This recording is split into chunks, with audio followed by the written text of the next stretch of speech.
দেশের আকাশে আজ চাঁদ দেখা গেলে কাল পবিত্র ঈদ উল ফিতর। তাই শেষ মুহূর্তের ঈদ যাত্রায় সড়ক ও রেলপথে যাত্রীদের চাপ কিছুটা বেড়েছে। ট্রেনে যাত্রীদের উপস্থিতি চোখে পড়ার মতো, বাসেও ভিড় আছে, তবে তা উপচে পড়া নয়। তাই ভোগান্তিহীন ঈদ যাত্রায় স্বস্তি নিয়ে বাড়ি ফিরছেন ঘরমুখী মানুষ। আরও জানাচ্ছেন আরাফাত ইসলাম।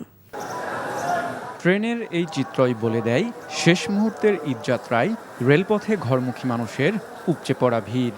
অতিরিক্ত যাত্রীচাপের কারণে অনেকেই দাঁড়িয়ে, আবার কেউ কেউ বাধ্য হয়েই ট্রেনের ছাদে বসেই কাঙ্ক্ষিত গন্তব্যে যাচ্ছেন। উদ্দেশ্য প্রিয়জনের সঙ্গে ঈদের আনন্দ উপভোগ করা।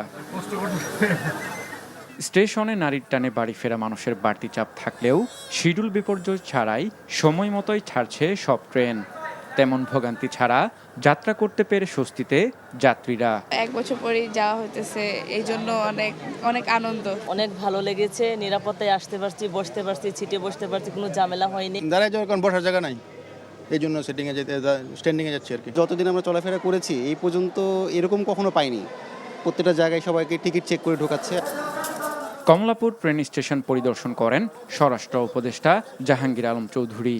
সার্বিক ব্যবস্থাপনা নিয়ে সন্তোষ প্রকাশ করেন তিনি। সড়ক পথেও যাত্রীদের বাড়ি ফেরার তাড়া, তবে তেমন বাড়তি চাপ নেই। গাবতলী ও মহাখালী বাস টার্মিনালে টিকিট কেটে বাসের জন্য অপেক্ষা করতে দেখা গেছে যাত্রীদের।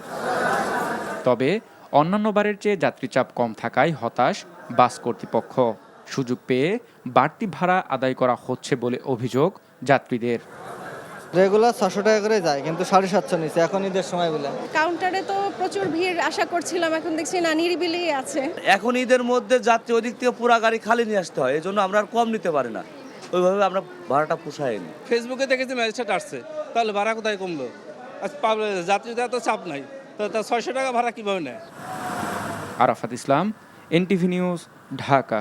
এই ঈদে জামা জুতো অ্যাক্সেসরিজের ডিসকাউন্ট।